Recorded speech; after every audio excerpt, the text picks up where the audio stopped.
ইমামুল মালাইকার মতো ফেরেশতা, তিনি বলছেন আমি প্রত্যেকটা বৃষ্টির ফোঁটা পর্যন্ত গুনতে পারি, কিন্তু যৌবনকালের যুবকের ইবাদত আমি গুনতে পারি না। জোরে বলেন সুবহানাল্লাহ।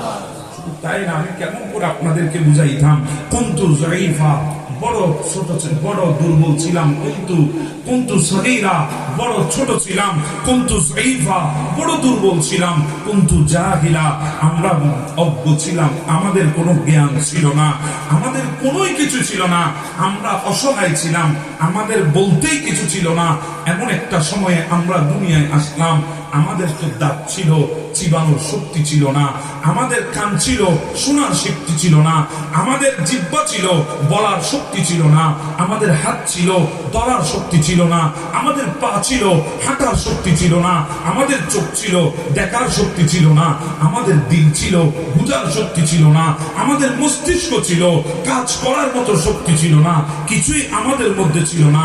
এমন এক অবস্থায় আল্লাহ আমাদেরকে দুনিয়ায় পাঠিয়েছেন।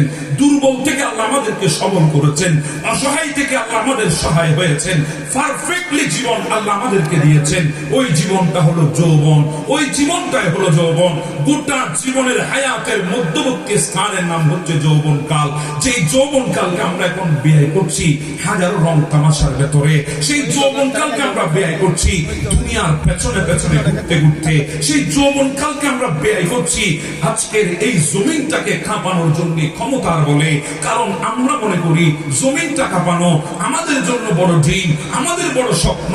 আমি কোন রাজনৈতিক দলের নেতা হব, আমি কোন সংগঠনের প্রতিষ্ঠাতা হব, আমি কোন সংগঠনের নেতৃত্ব দেব, লিডারশিপ আমার ভেতরে থাকবে, আমার পেছনে হাজার যুবক থাকবে।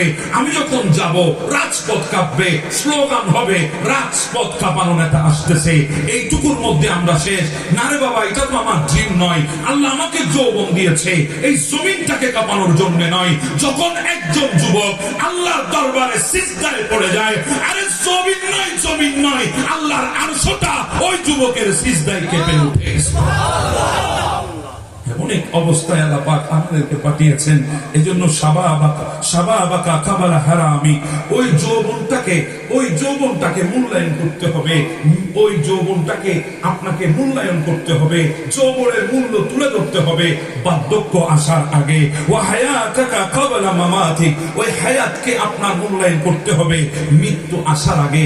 যদি মূল্যায়ন করতে পারেন, মালিক তো ডাক দিয়ে বলবে হাদি আব্দি হাক্কা, এটাই আমার পারফেক্ট বান্দা, এরাই আমার পারফেক্ট বান্দা, এরাই আমার সত্যিকারের বান্দা।